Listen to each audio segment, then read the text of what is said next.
epidemic as a public health crisis. The event centers the commentary of faith actors from multiple faith traditions and practices, people living with HIV, and HIV practitioners who have been involved in HIV and AIDS advocacy since the beginning of the epidemic. Our first conversation explored the history of the Black Church's response to HIV and AIDS, where Carrie Goodman and Dr. Vanessa Seal walked us through the maturation of the National Week of Prayer for the Healing of AIDS. Our second in this HIV and Faith in Resilience and Renewal series featured Reverend Edwin Sanders and Khadija Abdullah in a conversation centered around the emergence and observance of National Faith HIV and AIDS Awareness Day. For our third dialogue in the series, I am pleased to welcome today's guests, Jesse Milan and Rabbi Denise L. Edgar, who are meeting for the first time for a cafe conversation on the importance of faith coalitions then and now in the HIV and AIDS epidemic response. Jesse Milan Jr. is president and CEO of AIDS United, a national organization focused on policy, grant making, and capacity building. Mr. Milan is a lawyer whose career includes leading HIV programs and organizations at national, regional, and global levels. He has chaired 5 nonprofit boards, including the Black AIDS Institute and the National Episcopal AIDS Coalition, was AIDS director for Philadelphia, and has chaired federal advisory committees, and serves currently on the Scientific Advisory Board for PEPFAR and on the Infectious Disease Board of the American Board of Internal Medicine. Jesse is living with HIV for over 3 decades. Rabbi Denise L. Edgar is an international Jewish leader and longtime HIV and AIDS activist. She is the founding rabbi of Congregation Kol Ami in West Hollywood, California, and the past president of the Central Conference of American Rabbis, where she served as the first openly gay or lesbian person in that position. Rabbi Edgar also was the first woman ever elected as president of the Southern California Board of Rabbis, which includes Reform, Conservative, Reconstructionist, and Orthodox rabbis. Edgar was named as one of the 50 most influential Jews by the Jewish Daily Forward in 2008, and one of the 50 most influential women rabbis in 2010. Likewise, the Huffington Post named her as the #1 LGBT clergy person in America, as she has been a leading voice for LGBTQ equality, women's rights, and human rights. After what I'm certain will be a lively conversation between Mr. Milan and Rabbi Edgar, we will have responses from Rev Dr. David Williams and Rabbi Howard A. Berman to offer reflections on what they heard from Milan and Edgar in the context of their own experiences with faith coalitions addressing HIV and AIDS. Rev Dr. David Williams is the Global Program Officer for Health and Wellness in the Universal Fellowship of Metropolitan Community Churches, headquartered in Sarasota, Florida. Rev Dr. Williams has held numerous administrative and leadership roles within emergency medicine, public health, and HIV and AIDS programs. In his role of president of the UFMCC's metropolitan communities, he travels extensively internationally implementing various public health programs. He currently serves as the pastor of the Metropolitan Community Church of Christ, the Liberator in Hamilton, New Jersey. Rabbi Howard A. Berman is Rabbi Emeritus and founding Rabbi of Central Reform Temple of Boston. He is also Rabbi Emeritus of Chicago Sinai Congregation, Chicago's historic center of liberal reform Judaism. Rabbi Berman has been active in various religious and civic organizations, both locally and nationally, serving on the faculty of the Lutheran School of Theology in Chicago and co-founding both the AIDS Pastoral Committee of the Council of Religious Leaders in Chicago and the Leadership Council of the Howard Brown Memorial AIDS Clinic. After moving to Boston in 1997, Rabbi Berman became the founding co-chair of the Religious Coalition for the Freedom to Marry, drafting its covenant of interfaith support for marriage equality that was endorsed by over 1,000 clergy leaders in Massachusetts. Rabbi Berman and his husband, Stephen, would go on to be among the first 25 couples married in Massachusetts following the victory of marriage equality in 2004. Wow. Let me thank all of our speakers in advance for what I know will be valuable contributions. At this time, I invite Mr. Milan and Rabbi Edgar to get to know one another so that we might get to know them, and more importantly, their work with faith coalitions over the years to end HIV and AIDS as a public health crisis. They will be followed by our two respondents, and then we'll open the floor up for written questions and comments from our viewers on all platforms. So, to my good friend, Jesse, allow me to introduce you to my new friend, Rabbi Edgar. The floor is yours. So glad to meet you. I think we've been circling around each other in this HIV/AIDS space for a long time. And probably the social justice and LGBTQ space for a long time. In fact, I was going to ask you right away, do you know Rabbi Rebecca Alpert? Of course, very well. And of course, I know you know Phil Wilson from Black AIDS Institute, and Phil's a longtime good friend. And, when he started the Institute and spent many years helping him and organizing with him. So we do have networks in common, and we've been both working, I think, mostly at the other side of the country since around the important issues around HIV and AIDS for these many, many, many years, a decade. Right. Well, that's where I knew Rebecca, because I was AIDS director for Philadelphia, and now my organization, AIDS United, is headquartered in Washington. So I'm actually in my home office right outside of, right in Maryland, not far from DC. But let me just tell you, I learned so much from Rebecca Alpert, because Rabbi Alpert was my co-chair for the Mayor's Commission on Sexual Minorities in the 1990s, where we worked to support the city council to do civil marriage registrations. And I had a wonderful Seder at Rabbi Alpert's home, where the context of our faith became a dimension of our friendship and our professional partnership that I think the world really needs even today. Well, I think you're so right, Jesse, and I think particularly around HIV and AIDS, as the years have gone by and we've seen shifts in, it's not in the headlines in the way it was decades ago, that we need something to help sustain people. And particularly as we are entering in this second pandemic, so much to learn from those of us who have been in the trenches and working for a cure for AIDS and HIV. So much we can learn from our AIDS pandemic to help people in the larger segment of society during this coronavirus pandemic. And I think that is something that that faith really can help sustain us during this time. I have actually, not just on the policies level, worked around AIDS and HIV since the 80s, but I still run an HIV support group, a faith-based HIV support group that meets monthly. Many are long-term survivors. And as you say, faith has an opportunity to help people's total well-being, not to support their efforts for physical well-being, but it allows, I think, a foundation of spirituality to help maintain good community, which is so necessary in the fight against AIDS, to not be alone, it already makes one feel so alone. And to have those communal connections, as well as those larger grounding of techniques of prayer and meditation and reflection, whatever your faith expression, it doesn't have to be a particular flavor, but I think that's really important for people living with AIDS.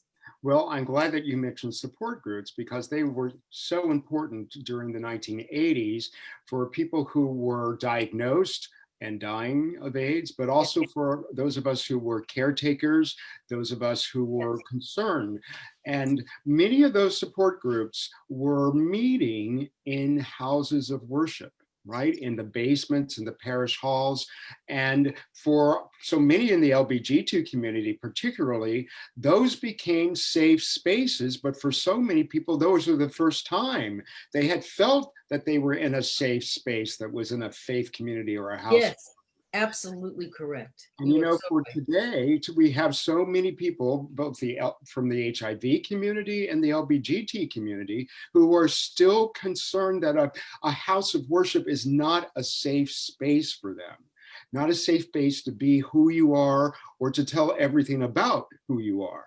Right. And that's certainly understandable, right? The way religion has often used the Bible to bash LGBTQ folks, to hurt LGBT. And I understand that. But there does need to be a level of sophistication that there are incredibly safe spaces in the world for those who are LGBTQ to express their spiritual needs and their faith-based needs in all flavors of Christianity, Judaism, Hinduism, Islam, that are progressive, that are safe spaces, and particularly for people with HIV/AIDS and their families, there are safe spaces within sacred communities. Now, you might have to do a little footwork. Nothing just necessarily comes easy, because there still are unsafe places. But I think that's true in the world in general.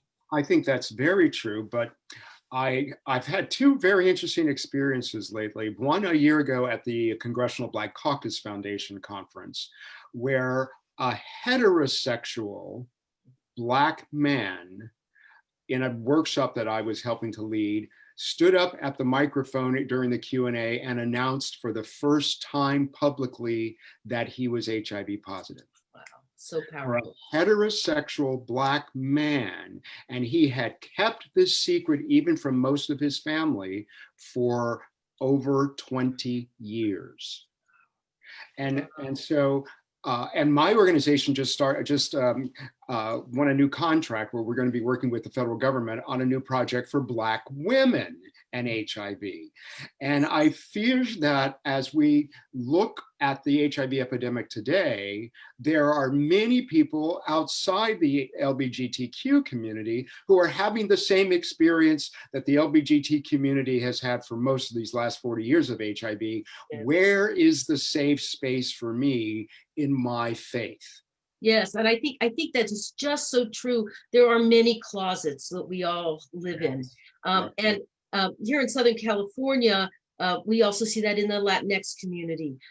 Same thing. Where is my safe space to talk about the epidemic? The face of AIDS, the face of HIV is multi-hued and multi-ethnicity. It doesn't pick one group over another. And so we're not addressing the multiplicity of communities that are affected by HIV. I often feel still today. Now, of course, I'm a rabbi, and I work in West Hollywood, California, which, was a city formed in part around LGBTQ rights in the 80s. And so it was one of the ground zeros in the early phases of AIDS and HIV. But as the disease has progressed through the years without a cure, we must remind people there still is no cure. There are preventions, but there still is no cure. And we must continue, I think, to work to ensure that there's equitable access to medical care, equitable access to medicines, that the wealth gap in this country keeps often so many people of color and poor people of every color from having the proper care that they need to stay healthy long-term with HIV/AIDS. And that's something that faith communities, I believe, have to recommit to. I think there's been, in the early years here on the West Coast, for sure, there was a great network of those faith-based communities that were working very hard with HIV/AIDS, running support groups. Like my support group in my congregation is one of the few left in synagogues around the country anymore. So I think there's an opportunity with this conversation, perhaps, to encourage and to challenge other faith leaders around the country to reimagine and re-examine the need. As you say, this man kept his secret for 20 years. Well, and I think we need to empower our lay people to also push this agenda within our denominations, within our faith communities, within our religious judicaries as well. The National Episcopal AIDS Coalition did a great job, particularly in the 1990s, pushing policy agendas, pushing that we need. Driven, but no denomination of any faith takes action, frankly, unless the people in the pews, so to speak, demand a reaction, demand efforts, demand policy action by the larger institutions. That's just how we learn it. Look, act up. What they changed a government worldview in the 90s, right? By people literally having the die-ins in the streets. And if we didn't have those kinds of grassroots actions, we wouldn't have gotten. And the same thing is true in our communities of faith. We need to keep these health concerns front and center for people to live their lives in fullness and wholeness. I'm so glad you said it, because we often think of the faith community as having power from the pulpit. But you just said something that I believe strongly. There's power in the pews as well. Who do you want to be sitting next to you, and why aren't they there? And that question from lay people empowers us to help open the doors, to help push the agendas that can make it possible for us, for our faith communities, for our congregations to be welcoming places, but also for our communities to help lead in the social justice and healthcare access conversation that particularly we need to have right now. We have to have this right now. It's too urgent. It is, Jewish tradition, our tradition, and I hope Rabbi Berman will speak to this in a little bit. Choose life is a foundation of what the Jewish worldview is about. And that includes helping people live whole and healthy lives. That was part of the foundation in Reform Judaism of why we pushed in the 70s and early 80s around LGBTQ inclusion. What we learned around AIDS and HIV. I wrote the first curriculum for our denomination around HIV AIDS, and back in the mid 80s to talk about that AIDS is not a punishment from God. And yet here we are in the year 2020, and we still hear these echoes of people trying to somehow say that being ill is a punishment. Well, those curriculums are still needed today, because we have youth who are not being taught what they need to be taught about HIV/AIDS and even about human sexuality. And yet the church is a safe space that even today, if we're not having these conversations, why aren't we after 40 years? After 40 years of HIV, why should we be even afraid to mention HIV when we're praying for people who are ill, who are dying, or people we're just concerned about? Yes. We pray for people who have cancer. We pray for people who have other diseases, but I'm still waiting to hear someone just sua sponte say, and I'm concerned about my friend or my neighbor because they were just diagnosed with HIV. And I think that is just so powerful. We in Jewish tradition have what we call the Mishaberach for healing, prayer for healing. There isn't a service that we in our community, and certainly in the Jewish community, that we don't pray for healing for someone. Right. And this whole, and ironically, in the liberal branches of Judaism, the whole movement around healing and reinstituting this traditional prayer for healing grew out of the HIV/AIDS crisis and pandemic, and that reinstituting healing prayers in liberal congregations grew out of AIDS and HIV.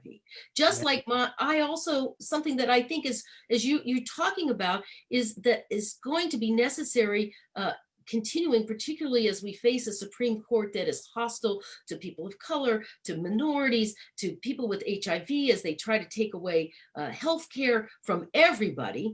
And access to healthcare will be a continued push by communities of faith around these issues, and around particularly lifting up the need for people with HIV to be included and to be active again. It's going to be, our activism is going to be critically necessary over the next number of years. Necessary. And, you know, you mentioned the Supreme Court in the Obergefell decision, where the Supreme Court announced that constitutionally all same-sex couples were entitled to be married. That decision, I believe, is so premised on the years of experience of the HIV community. Absolutely. Like me, who, I mean, my late partner died 35 years ago, but the experience of mounting a funeral service, a memorial service in a house of worship, deciding who's going to sit on the front row, who's going to sing and how it's going to happen, and then having the community come and experience that, said to the world that that relationship was equivalent to a marriage. Exactly. We would not have marriage equality if it wasn't for the AIDS crisis. And we would not have marriage equality if it wasn't for the AIDS. And our young people also don't know that history. That's that LGBTQ rights and the need to focus on who is our family, because no one was caring for those of our family and friends who were dying of AIDS. There was no government help. We had to form our own communal institutions in the queer community in the beginning to take care of it and to take care of one another. That is why we have the institutions that we do today in the LGBTQ community, and communities of faith played a role in that early on, those liberal ones. Push that agenda by opening our doors to those services, to those support groups. And I think that the faith community has to continue to push the agenda today, because HIV is not a standalone topic any longer. It's part of the opioid conversation. Yes. It's part of the women's reproductive health conversation. We have women who should be on PrEP but don't even know that PrEP exists, yes. Right? Or how to access it. If they do know about it, they don't even know how to access it. And the continued attack on Planned Parenthood, which does much more than just reproductive care, takes care of people with HIV. People don't know that they can go to their Planned Parenthood clinic to get PrEP, men and or women. That's true. And so, you know, HIV should be part of the conversation. In 2020, we shouldn't be afraid to say, if you have a chronic disease like diabetes or high blood pressure or HIV, and both lay and clergy have to be free to say that word, because after 40 years, when we hear it, the stigma goes down. Yes. As that person is aware of something about me. And now, I feel safer because I've heard it from that person. Right. People are vulnerable, obviously sharing personal medical information in our world today. And communities of faith are supposed to be safe spaces to be vulnerable. Of course, if you can't be vulnerable before the Holy One of Blessing, who can you be vulnerable before? Right. And we are supposed to embody that. Human beings, I believe, are supposed to embody that divine. We are created in the divine image, and therefore we're supposed to embody that ability to be a safe space, especially those of us that are people of faith. And I hope that these kinds of conversation about the necessity to keep HIV and AIDS a core part of the conversation of health and well-being in our world, in our country, is so critical. And I'm so grateful for the work that you do, Jesse, to continue, and your organization to continue to make sure that that conversation isn't cut off. Well, and I so appreciate the work that you do to keep the message alive, that HIV is still a threat, that people are still dying, people are still getting infected. But you know, there's also this new message about U equals U that many people don't know, that if you are diagnosed and are on treatment and obtain a consistent undetectable viral load, you can't transmit this virus to someone else. And that's like the good news of the last 5 years, that this is true. When Dr. Tony Fauci says it, it's true. U equal U is true. And I feel like this good news isn't being shared in ways that it needs to be shared. Right. And I think it's such a powerful message. There's been so many advancements in science, is particularly in the around AIDS and HIV. We've learned so much.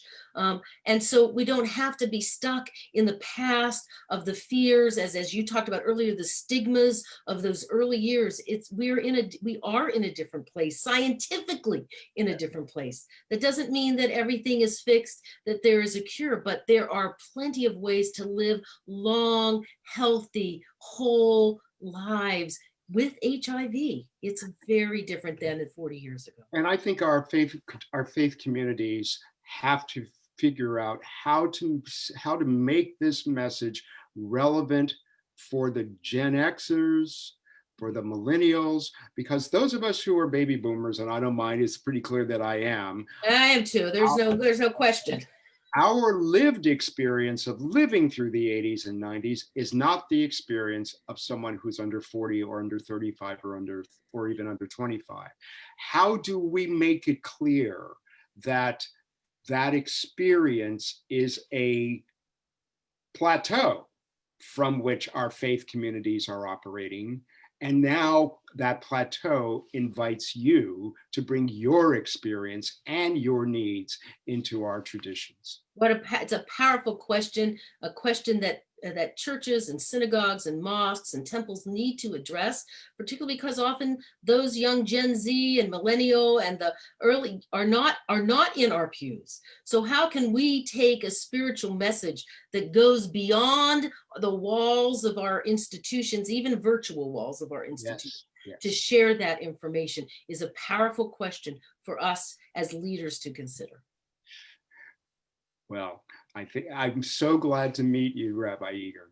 So glad to share this time with you. Thank you, Ulysses, for convening us.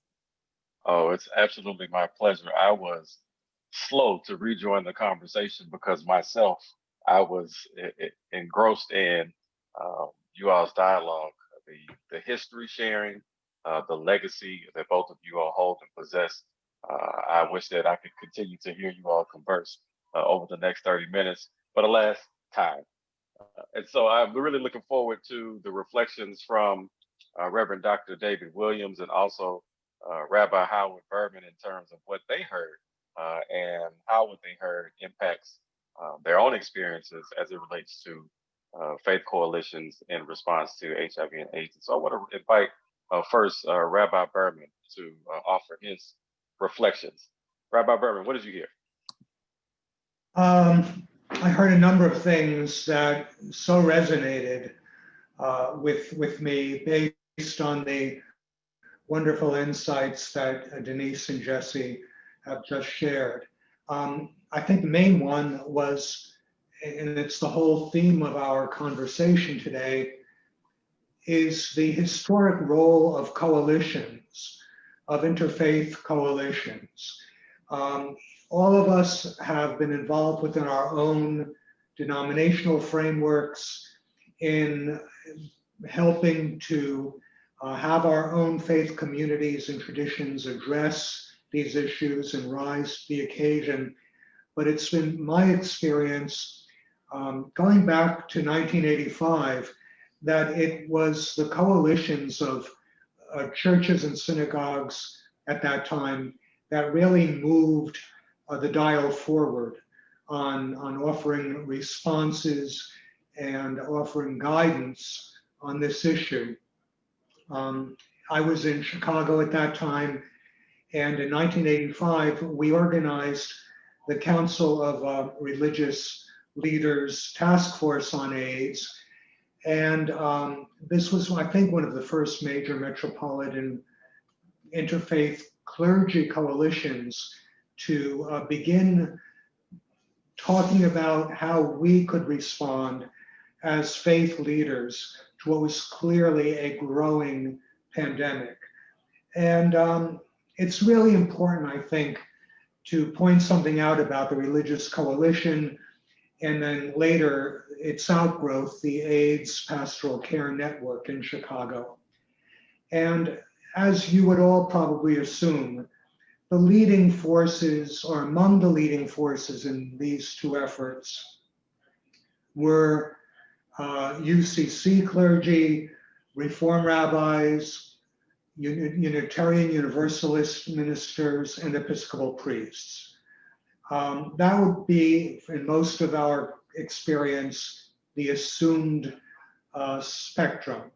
But what was so interesting about Chicago at that time, and it goes to the very important conversation about safe spaces. It was Joseph Cardinal Bernardin of blessed memory who convened the Religious Coalition on AIDS in Chicago. And the Roman Catholic Church took a very proactive role in this. And as we organized support groups, and as we organized teaching resources, most of our programs took place in Roman Catholic parishes in Chicago. It's something that we wouldn't ways that this whole issue has unfolded, but at least in those days, it was Roman Catholic churches that were considered safe places. And safe places particularly for LGBTQ Roman Catholics, both clergy and lay. Safe spaces. A space. And that remains really, I think, such an important memory and a historic chapter that should not be dismissed, particularly in terms of subsequent developments. A couple of other points I just want to respond to. Denise mentioned the central role that Reform Judaism's response to HIV/AIDS played in what became a major liturgical development, which was the healing prayer. That is a cornerstone of most Jewish worship today. The Misha Berach prayer, as it's called, the Hebrew for the seeking the one who blesses us. And the fact that that began with our realization back in the 80s that our congregations needed to invoke and express a prayerful response, a communal response to supporting people who were living with AIDS at that point, and sadly at that point who were dying in huge numbers from AIDS. It's so important to raise that up. And when the story of modern liberal religious liturgical developments in liberal Judaism will be written, it's so important that the healing prayer modality will be linked to the HIV/AIDS struggle. Jesse's point about memorial services, that was such an important way that our congregations back then were able to be open doors and be able to be safe spaces. I know that I offered our sanctuary of Sinai Temple in Chicago as a place where any family that was needed a place for a memorial service or a funeral from HIV/AIDS could come, Jewish, non-Jewish. And we had so many, almost 2 or 3 a week, sometimes filling the sanctuary, which seated 2,000 people, with a way that really helped broadcast how important it was for all faith communities to demonstrate that they were truly houses of prayer for all people. And finally, just responding to the point that Denise and Jesse made about the roles of our communities and congregations today. The congregation that I founded 60 years ago in Boston and just retired from, Central Reformed Temple, shares our home and our ministry and community service with Emmanuel.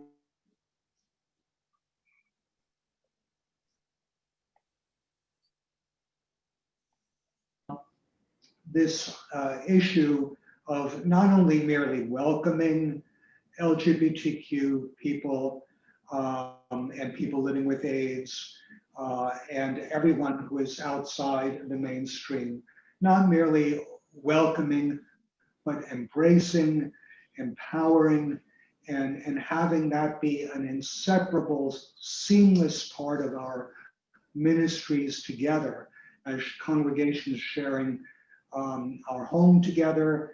I preach regularly at Emmanuel Church. The Reverend Pamela Wernz, the rector, is our rabbi in residence, so to speak, at the congregation. She teaches Torah for people in our congregation. So we have this incredible way of always having two LGBTQ clergy be able to witness and live that out and make that an important part of our shared response. And the welcoming and continuing to be active in the HIV/AIDS struggle is a key part of that. So I really appreciate that Denise and Jesse could raise up these important themes. Thanks so much. Thank you, Rabbi Berman, for those important reflections. I now invite Rev Dr David Williams for your reflections. What did you hear, Dr. Williams? I heard a whole lot, and it basically made me think back to the points when, before I was a young one, I didn't know much about HIV and AIDS growing up in the 80s, etc. But in preparing for this, I actually reached back into the history and I spoke to some of our clergy who survived HIV and AIDS, Reverend Steve Peters, Reverend Elder Troy Perry. I come from MCC, UFMCC. We were branded as a church with AIDS because we found ourselves in the midst of the crisis that our clergy and lay people, we were basically, they were dying.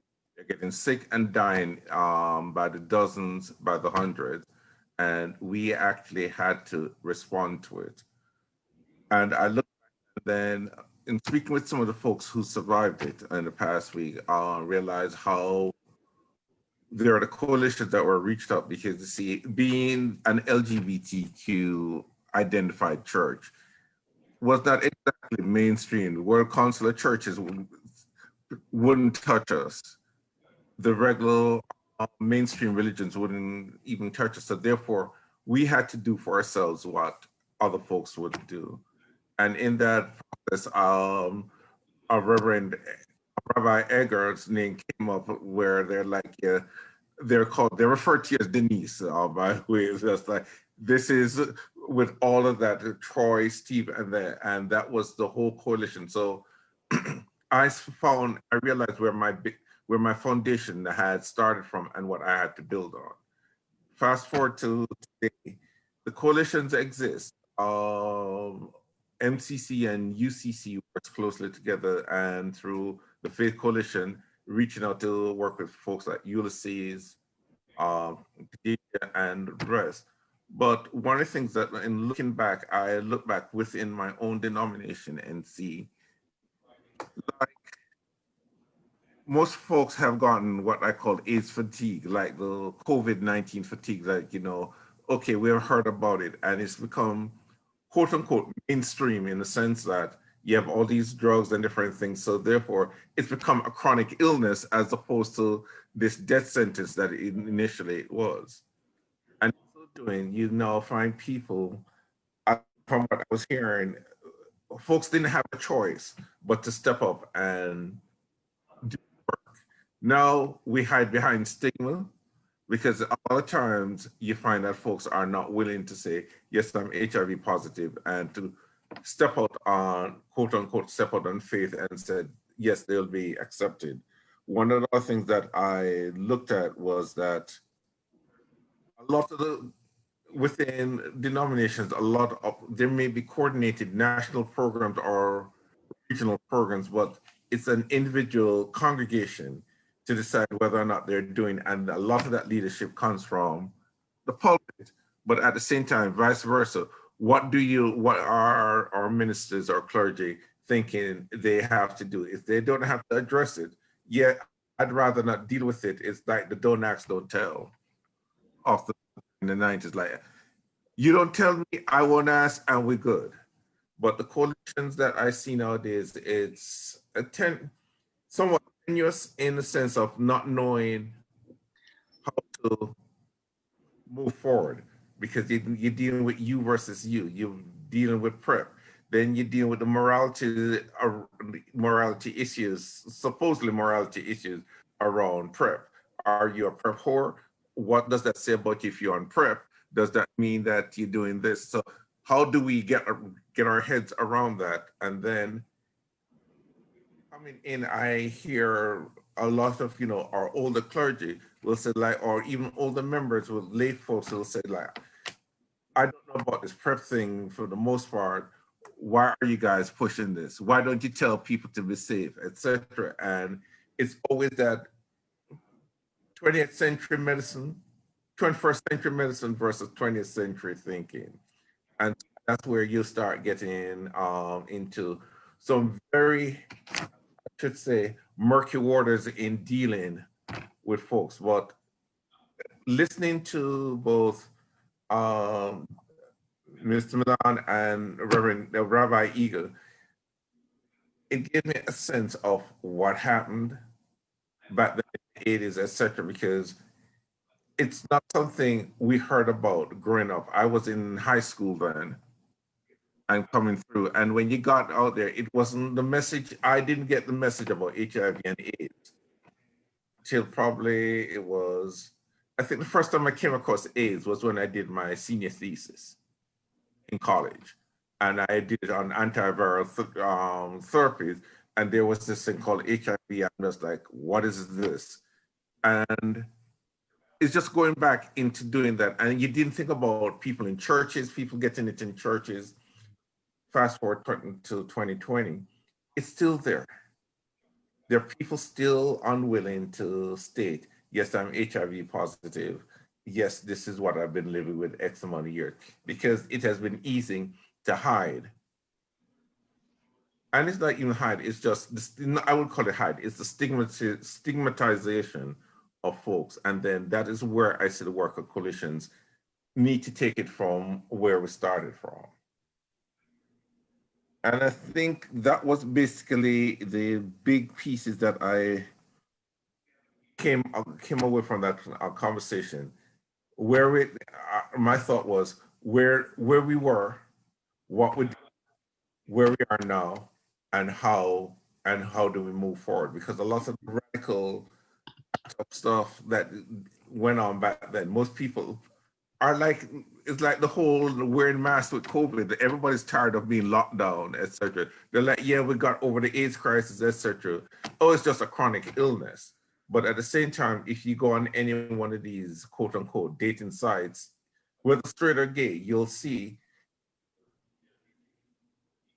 undetectable, whatever. Some people stated, and automatically you still see people sorting, or you get the stigma attached to the person who's HIV positive. So that now forces the person who's HIV positive, do you tell or don't tell? So I'm putting it all in a little bowl. We have a lot of work to do. But how do we do it? How do we engage our own colleagues within this progressive movement to say, okay, stand up and talk about it when they're afraid to say, if you put condoms in a bathroom or put the literature, this is PrEP, what does that say about a congregation? Are you now selling sex? Or are you now creating a gay bar within your congregation? So it becomes all of that. And also, you're now dealing with congregations who have gotten progressively older. You don't have a lot of Gen X's coming in. You don't have a lot of teenagers floating around the church. And when you do talk to them about coming to church or coming to temple, they look at you, and if it's not something that I grew up being told, I didn't get a chance to say, like, I'm not going to church. Come Sunday morning, my butt had to be up by a certain time and by a certain time out the door and be in church. It's different now. Kids are like, yeah, okay, they get to college, what are you going to tell me? So, I have to bridge that gap, fight the whole social stigmatization around HIV and AIDS, and then the ignorance of, okay, HIV, big deal. I take a pill and I'm good with it. So this is where I think we are now, and how do we move forward? Yeah, that's actually a really perfect segue into our question and answer portion, where the first question we received speaks back, Dr. Williams, to what you framed as the mainstreaming of HIV. And the question is along the lines of HIV and AIDS always having been considered an exceptional epidemic, especially as it relates to communities of faith, because of the moral undertones associated with transmission, which you also touched on. But now that we do have medication, as long as people have access to it, that renders people undetectable and untransmissible, even more importantly.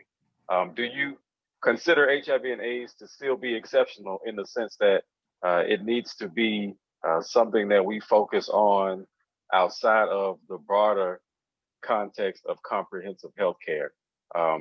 Any of you can chime in on in terms of what do you believe the benefits, but also the risks are of quote unquote mainstreaming HIV and AIDS as part of this comprehensive healthcare conversation? I see both, and I'm interested to hear how you all view it. I don't know that I would say that HIV is exceptional, but it has been unique. It has been unique because since the beginning of the epidemic, it has been infused, the virus itself has been infused with a human rights and social justice agenda. It started, next year is the 40th anniversary of the first cases of HIV and AIDS. It started with a sense about the inequities and injustice of the LGBTQ community, particularly the gay man community. But it has expanded to broader health inequities across racial divides, and including today, we have to acknowledge that the transgender community is disproportionately affected, not to mention the African American and Latinx communities. So HIV is unique in that it continues to push a social justice and human rights agenda. And secondly, HIV is now part of broader health issues because of its connectivity to comorbidities, including the opioid epidemic. So it is a very unique opportunity for us to address both more comprehensive healthcare, but also advancing human rights. And I just want to add one thing to that excellent analysis, Jesse, is we often also don't talk about HIV as a disease of aging.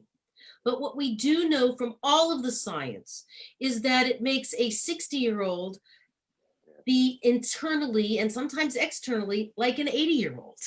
So we have to also look at the issues around aging and geriatric medicine that are also related in trying to treat people with long-term those with long-term HIV/AIDS.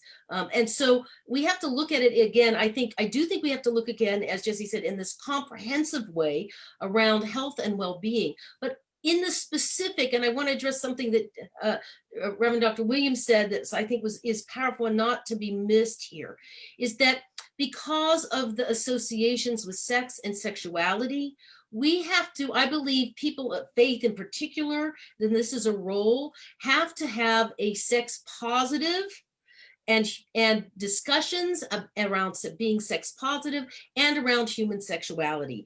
And until we, as I think faith communities and faith-based communities and those that work in coalitions, can continue to reinforce that message, we won't be able to also have that comprehensive social justice discussion that Jesse's so pushing towards, because no matter what, there are faith-based communities in particular, and also in the larger secular world, that still is pretty hung up around HIV and sex. Let's just say it. And whether that's correct or not, we I think as the leadership owe an opportunity to have those open discussions that sex isn't bad. Sex is a healthy part of human expression. In our, I think Rabbi Berman would agree with me, in Jewish tradition, it's seen as necessary as part of living a healthy life. And it's no less necessary for LGBTQ plus people or anyone who has HIV/AIDS. And so we have to help people have that conversation and get away from the shame, both the stigma around sexuality and the stigmas that are layered on with having an HIV/AIDS diagnosis. I think that has to be part of this larger conversations, Dr. Burley, as well. I'll jump in and, sorry. You know, I want to stick with the theme of the reoccurring theme of social justice and human rights. You know, Rabbi Edgar and Jesse, in your conversation, you mentioned how there would be no marriage equality without the social justice movement to end HIV and AIDS. Rabbi Berman, in your reflections, you talked about how, at least in your context, the Roman Catholic Church was a safe space in Chicago where gender and sexual minorities, where people living with HIV could come and be safe and be affirmed. Just today, the Washington Post is reporting that in a new documentary, Pope Francis has called for the creation of civil union laws for same-sex couples in remarks that, as you all very well know, break the Catholic Church's official teaching. What does this mean to you when you hear this? What does it mean for all of the work that you all have invested, not only in the end for HIV and AIDS, but also for marriage equality, for people to be able to love who they love without persecution? What's your reaction when you hear that? I think the proof will be in the pudding. You know, it was the Catholic Church and the Mormon Church in California that spent more than $40 million in 2008 to take away marriage rights from LGBTQ people. So with due respect around this issue, the church is late to the game. And if they're going to give people equal rights, then let's call it what it is, marriage. I understand their sacraments and they can do what they want in their church. But in this case, if we're going to give equal rights for LGBTQ people to form the families that we know and we love, let's call it what it is. It's marriage. That's what the state calls it. Shouldn't be separate but equal. And further, you know, let's hope that the next pope, whatever he or she, his name is, will continue that teaching, because there's no guarantee there. So I don't want to rely on the church. I want to rely on ensuring that our equality laws are enshrined in our and based in, at least in the United States, in our Constitution, and in around the world, safe places for people, LGBTQ people and people with HIV, to have all of the equal rights and access to healthcare and medical care that they need. Rabbi Berman, your reaction. I'm going to react. Yes, whatever the Pope Francis says, that's nice, horror. But I'm going to go back to the question at hand, in the sense that, yes, you can look at it as part of the comprehensive healthcare, but we still have in today that some people who are diagnosed in their primary doctor's office, who are pretty much kicked out of the practice and say, hey, you're on your own. It still happens today.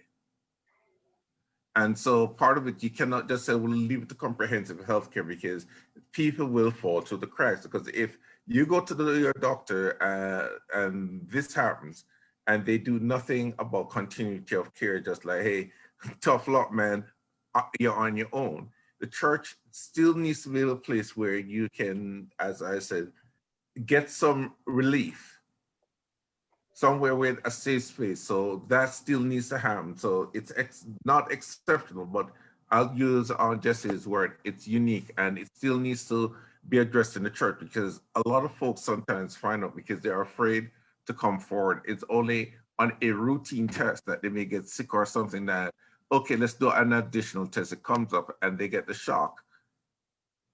This is it. And who do they tell? Because if they didn't feel comfortable saying it to the folks that they worship with, pray with, cry with on a regular basis, and now this is it. You know how people are isolated. So the church still needs to address it, and still needs to remove that underpinning building block of stigma and move it out of the way. Absolutely. Rabbi Berman, we have 3 minutes left. one of those minutes is yours for the final word to react to either one of those conversations, please. Well, just to touch on the Pope's very welcome words, but the other side of the coin is that, of course, we're talking here about faith. We're not talking about civil unions. Roman Catholics are looking to the Pope for guidance on their faith life, and to address the issue of sacrament and marriage is, I think, a really important next step once we've moved past the revolution that these remarks, I hope, will go further. I just think, to wrap up, at least from my perspective, just to renew the voice of the faith community on this issue, to reclaim our role as faith leaders in the conversation is so necessary at this moment in our country's life. And I hope this is a contribution toward that process of taking our rightful prophetic role in our communities. There you have it. Listen, I want to thank all of you for a genuinely rich and authentic and open conversation on the legacy of faith coalitions in ending the HIV and AIDS epidemic. To your comments, Rabbi Berman, I believe that this will be a part of the step in the right direction to continue to renew our faith in faith coalitions as we continue to try and end HIV and AIDS as a public health crisis. Thanks to all of the participants and viewers who have tuned in and made this conversation a success. And thanks to those of you who will, in fact, tune into this conversation after the fact, after having viewed this recording, and give us and offer us your own feedback. And so we thank you all. We want to invite you to visit our Facebook page at facebook.com/USCA Faith for upcoming events. Our next conversation in the HIV and Faith and Renewal and Resilience webinar series will happen in partnership with the International Stigma Conference on Monday, November 16th, where we will have 3 different conversations that you can participate in. And so we invite you to register for those conversations at www.whocanyouTell.org. You won't want to miss it. Again, thanks to all of our panelists, all of our responders, all of the people behind the scenes who have made this a success. And take care, everyone, and keep safe.